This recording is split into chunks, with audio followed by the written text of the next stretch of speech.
जहां भी बोर हो एक भी हाथ खड़ा कर देना, मैं वापस बैठ जाऊंगा। आपकी तालियां साथ रहेगी, मैं शुरू करता रहूंगा कि कब तक हम दोहराएंगे इस कायरता की भाषा को। ऐसा मुझे लगा इसलिए मैंने कहा कि कब तक हम दोहराएंगे इस कायरता की भाषा को, कब हम ढोते जाएंगे हिंसा की परिभाषा को, कितना शीश झुकाएंगे हम पिंडी के दरवाजे पर, कब तक मौन रहेंगे बोलो दिल्ली के आदेशों पर।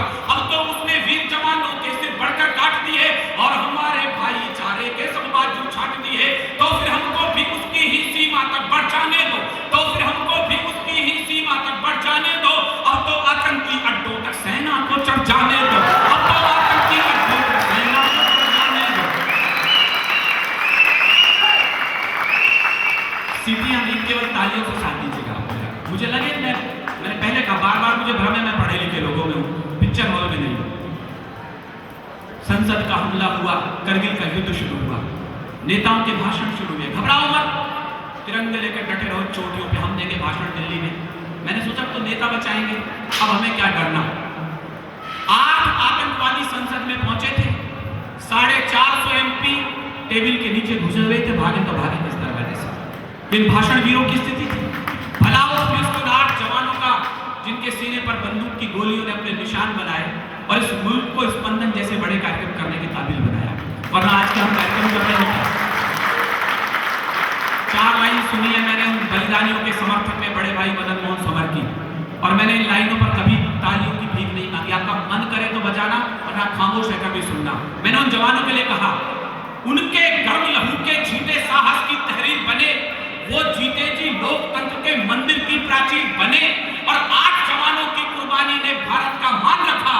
अपनी लाशें बिछा नींव में, ऊपर हिंदुस्तान रखा, अपनी लाशें बिछा नींव में, ऊपर हिंदुस्तान रखा। लेकिन लोगों ने कहा नहीं, इन आतंकवादियों से बातचीत करो। तो मैंने 2 लाइन लिखी उन नेताओं के खिलाफ कि तुमको फर्क नहीं पड़ता है उनके मरने जीने में, तुमको फर्क नहीं पड़ता है उनके मरने जीने में, जो संगीने झेल रहे थे अपने नंगे सीने पे, तुम तो छिपकर बैठ गए थे संसद के तहखाने में। मैं राजनीति पर एक इशारा कर रहा हूं, देखिए हलचल न करें। मैंने शुरू में कहा, मेरे दोस्त लोग मुझे बता, आपको पता नहीं है, राजस्थान यूनिवर्सिटी का एक गोल्ड मेडल एमएससी में विनीत चांद के हिस्से में आता है। मुझे 100 में से 100 नंबर लेने की आदत है। मुझे या तो आपकी तालियां चाहिए, वरना मुझे 100% हूटिंग चाहिए। मुझे खामोश बच्चे नहीं चाहिए। मैं जो कह रहा हूं मैं बोले जा रहा कि तुमको फर्क नहीं पड़ता है उनके मरने जीने में। मैं बोलने जा रहा हूं, मेरी हिम्मत को दाद देना। मैं लाल किले पर था इस साल 26 जनवरी पर, विनीत चांद वो नहीं जो यहाँ कुछ पढ़ेगा, लाल किले पर कुछ और पढ़ेगा। आजकल के अंदर वीडियो उसकी रिकॉर्डिंग टेलीविजन पर आने वाली है। आप एक लाइन मिलाइएगा, विनीत चांद यही बोल रहा था लाल किले पर, जो आपके कॉलेज में पढ़ रहा हूं मैं इस समय, कि तुमको फर्क नहीं पड़ता है उनके मरने जीने में, जो संगीने झेल रहे थे अपने नंगे सीने पे, तुम तो छिपकर बैठ गए थे संसद के तहखाने में, तुम तो छिपकर बैठ गए थे संसद के तहखाने में। हमने 5 शेर खोए तब चंद सियार बचाने में, हमने 5 शेर खोए तब चंद सियार बचाने में, हमने 5 शेर खोए तब चंद सियार बचाने में। अच्छा होता तो आतंकी संसद के अंदर जाते। 2 लाइन बोल रहा हूं, मुझे बोलते हुए शर्म आएगी, आपको सुनते हुए शर्म आएगी। क्या विनीत चांद की ये भाषा है लाल किले से? मैं दावा करता हूं यदि आपने भी सोचा हो काश आतंकवादी ये काम और कर देते तो मुल्क की तकदीर सुधर रही होती।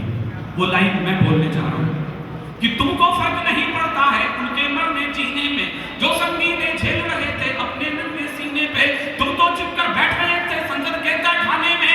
हमने 5 शेर खोए तब चंद सियार बचाने में। अच्छा होता कुछ आतंकी संसद के अंदर जाते, अच्छा होता कुछ आतंकी संसद के अंदर जाते, और हमारे कुछ कायर नेता भी अंदर भर जाते, और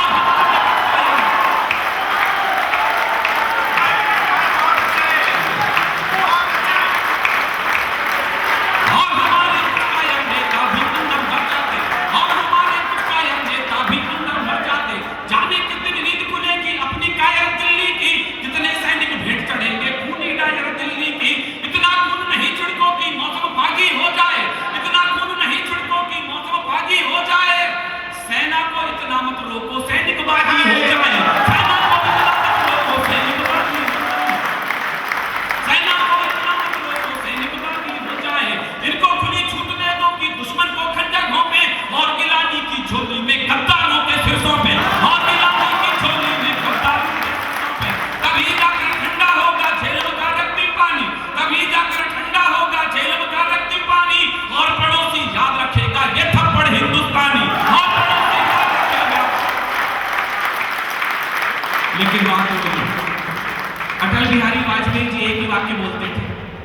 सीमा रेखा पार नहीं करूंगा, सीमा रेखा नहीं लाऊंगा।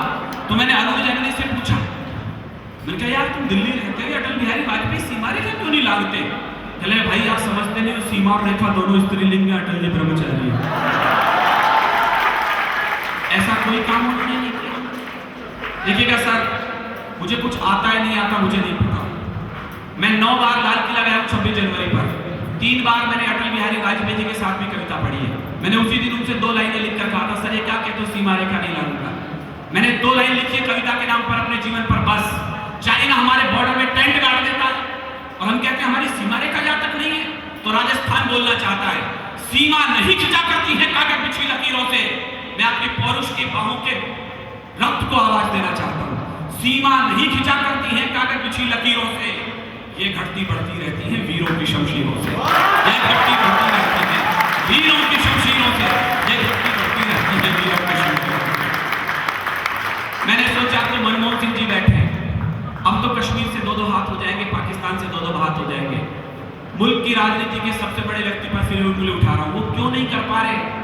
मैंने फिर कहा आचार संहिता लगी हुई है, मुझे बताना है कि वो क्यों नहीं कर पा रहे और नाम नहीं लेना है। अभी आपको समझना है कि वो क्यों नहीं कर पा रहे, कि तुमको कि शांति हिंसा वाली भाषा जनता समझ नहीं पाती। जल्दी ताली इसलिए बजाना, वो बड़े आदमी है, उनकी इज्जत बाकी रह जाएगी। मैं दिनकर की वंशावली का सबसे छोटा बेटा हूं, मेरी हिम्मत बाकी रह जाएगी। कि तुमको फर्क नहीं पड़ता है उनके मरने जीने में, शांति हिंसा वाली भाषा जनता समझ नहीं पाती। क्या सुभाष की भाषा तुमको बिल्कुल याद नहीं आती? क्या सुभाष की भाषा तुमको बिल्कुल याद नहीं आती? क्या सुभाष की भाषा तुमको बिल्कुल याद नहीं आती? मानी भूल गए हो तुम ही अपनी सिंह दहाड़ों के, जो सीने दहला देती थी सागर और पहाड़ों के। जब जंगल का राजा बकरी के घर जाने लगता है, जब जंगल का राजा बकरी के घर जाने लगता है, तो उस दिन में वो भी बकरी सामने आने लगता है, तो उस दिन में वो भी बकरी। देखो मैंने आंटी का नाम नहीं लिया, अंतिम लाइन सुनिए और मुझे विदा करिएगा। मैंने सुनाया 4 लाइन, कोई मैं सुना रहा हूं, मेरे फेसबुक फ्रेंड यहाँ बैठे हैं, ये 4 लाइन मैं जहां भी जाता हूं, पता नहीं मेरा पिंडदान है या कुछ और कलेश है, ये 4 लाइन सुन लीजिए, वही मैं सुना रहा हूं आपको। जब जब सेना पर ये घटनाएं हुई तो मैंने 4 लाइन लिखी। मेरे फेसबुक फ्रेंड बताते हैं सर्वाधिक हिट हुए इसके ऊपर, एक दिन के अंदर 50,000 का क्लिक केवल इस 4 लाइनों के लिए जो मैं बोलने जा रहा हूं। मैं उड़ीसा में था, एक मंत्री महोदय बैठे हुए, चले विनीत राजनीति पर बड़ी गालियां लिखते हो, क्या करे हमारी सरकार? हमने 10-10 लाख रुपए की गड्डियां बांटी हैं उन विधवाओं को जिनके पति सीमा पर बलिदान हो गए। मैंने कहा मंत्री महोदय 10 लाख रुपए की गड्डी से विधवाओं के सिंदूर की कीमत तोलना चाहते हैं? कोई व्यक्ति नेता प्रवक्ता अधिवक्ता आपको ये कहता मिले कि 10 लाख रुपए गड्डी से हमने विधवाओं के सिंदूर की कीमत लौटा दी है? भूल जाना आज की दोपहर विनीत चौहान क्या चीखा क्या चिल्लाया। 4 लाइन मैंने जो उस मंत्री को कही, मैं आप सबकी हाथ खड़े करके तालियों पर गूंजते देखना चाहता हूं। मैंने ठीक लिखा हो तो मुझे हिम्मत देना, मैं अपनी 4 लाइन से विदा हो रहा हूं। मैंने उस मंत्री से कहा कि तुमने 10-10 लाख दिए हैं सैनिक की विधवाओं को, मैं हिम्मत से पढ़ रहा हूं, हिम्मत से दाद चाहता हूं, कि तुमने 10-10 लाख दिए हैं सैनिक की विधवाओं को, सोचा कीमत लौटा दी है वीर प्रसूता माओं को, यानी कीमत लौटा दी है वीरों की विधवाओं को। लो मैं 20 लाख देता हूं तुम किस्मत के हेटों को, हिम्मत है तो मंत्री भेजे लड़ने अपने बेटों को।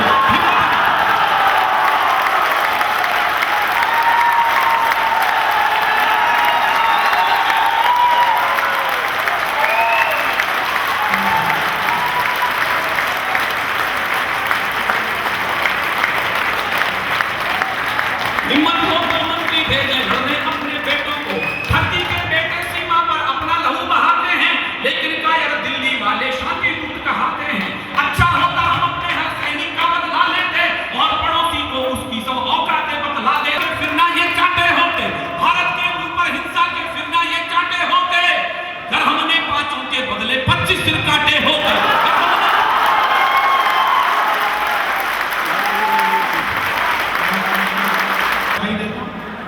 लेकिन देखो उन्होंने किस ढंग से सुना है और ये बताया कि यदि सलीके की बात कही जाए तो आपसे ज़्यादा सलीके से सुनने वाले लोग अभी किसी पीढ़ी के पास नहीं है। मैं आपको बहुत बधाई देता हूँ, कि हम आगे बढ़ाता हूँ, टेंशन की जरूरत नहीं है। 3-4 लोग पाकिस्तान जाने, वीरस के कवि ने कविता सुनाई ना तो देशभक्ति जागृत हो जाती है। थोड़ी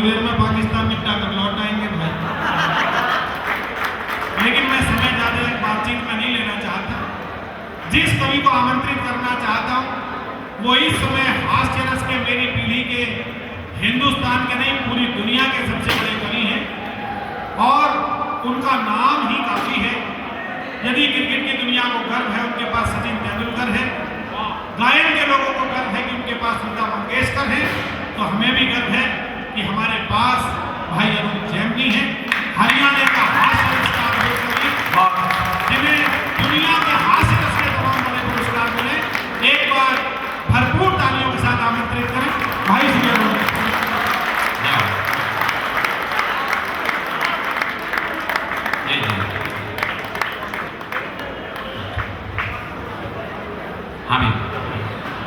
मंच पर आप सभी को प्रणाम करता हूँ।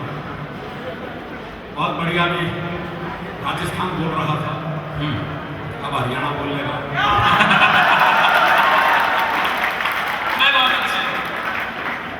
ये राजस्थान के लोग हैं ना, बोले हम राजपूत हैं, राजपूत अपनी बात को जान दे देते हैं। मैंने कहा हरियाणा के हैं, हरियाणा के जाट हम बिना बात जान दे देते हैं।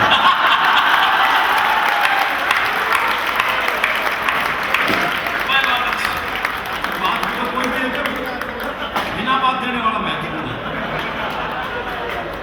जो मैं 20 लाख देता हूँ उनके हितों को, वो एक मंत्री प्रभावित हो गया इससे। बोले विनीत जी मैं चाहता हूँ अपने लड़के को फौज में भेजो, और दिक्कत ये मेरे को लड़का नहीं है, तो मैं आपको डोज लेना चाहता हूँ। अगला डोज लेके 20 लाख भी ले लेगा, तुझे ही भेज देगा। सब क्या है कि राजनीति के लोगों को जानता नहीं, हमारे हरियाणा का पता है कैसे मामला है भाई। बोला कि ऐसा ना हो कि लोग जाए तो ये सोचे कि हंस के चले गए, कुछ चिंतन मनन नहीं हुआ। तो चिंतन मनन तो हो गया, देखो अब उससे तो आप ऐसी उम्मीद रखना मत, क्योंकि हरियाणा का आदमी ना ज्ञान लेता ना देता।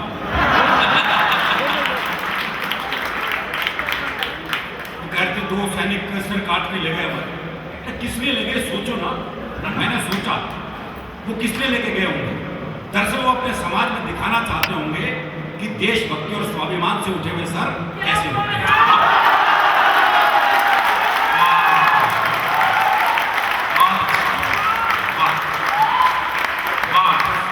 मैक्सिमम चिंतन था।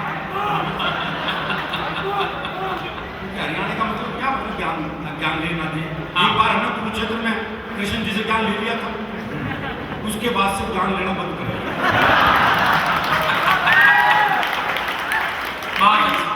जिसने कृष्ण जी से ज्ञान ले लिया, वो आजकल के आलतू फालतू बाबाओं से ज्ञान लेगा। आजकल तो कोई भी टीवी चैनल खोल लो, कोई ना कोई बाबा ज्ञान देता मिलता है। अच्छा जिसे टीवी पर मौका नहीं मिलता बाहर ढूंढता फिरता। तो हरियाणा में एक बाबा जी सुबह से परेशान, कोई मिला ही नहीं जिसे ज्ञान दे सके। सुबह से शाम हो गई तो शाम को देखा एक छोरा हाथ में दिया जलाया। बाबा ने सोचा मिल गया मौका। बोले बेटे तुम्हें पता है ज्योति कहां से आती है? बाबा ने सोचा ये जवाब देगा और मैं प्रवचन। लेकिन छोरा हरियाणा का था जी, उसने मारी दिए का फूंक। बोले बाबा ये बताए ज्योति गई कहां?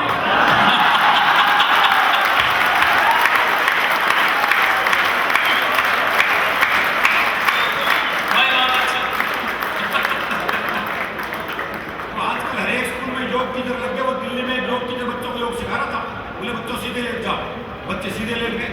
बोले अपने पैरों से साइकिल चला। वो सारे साइकिल चलाने लगे। एक पढ़ा रहा अपने हरियाणा का मस्त है। बोला तू साइकिल क्यों नहीं चला रहा? बोला मेरी साइकिल ढलान पे है।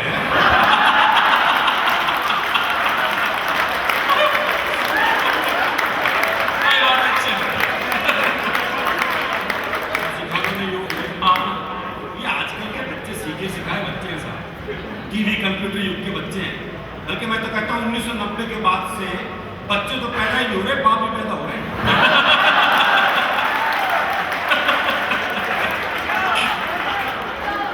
तो क्लास में गणित पढ़ा रहा टीचर।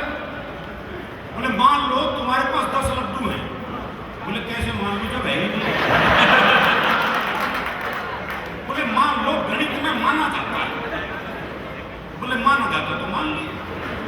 बोले 2 लड्डू मैंने ले लिए तो कितने बचे? बोला 20। ये कौन सा गणित है?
दुमदार दुआई भी सुना है।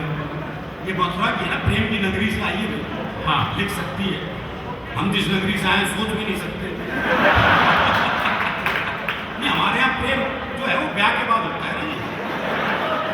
भाई ब्याह से पहले प्यार कर ले तो हम तो पेड़ पे लटके मिलते हैं। भाई बढ़िया बात है। हमारे यहाँ प्रेम सबसे मुश्किल काम है। वो एक लड़के ने एक लड़की से कहा, बोले मैं तेरे से ब्याह कराना चाहता हूँ। तो लड़की बोली पुराना तरीका है, किसी नए ढंग से प्रपोज कर। तो लड़का बोला ऐसा है, तू मेरे छोरे से अपनी चिता में आग लगवाना पसंद कर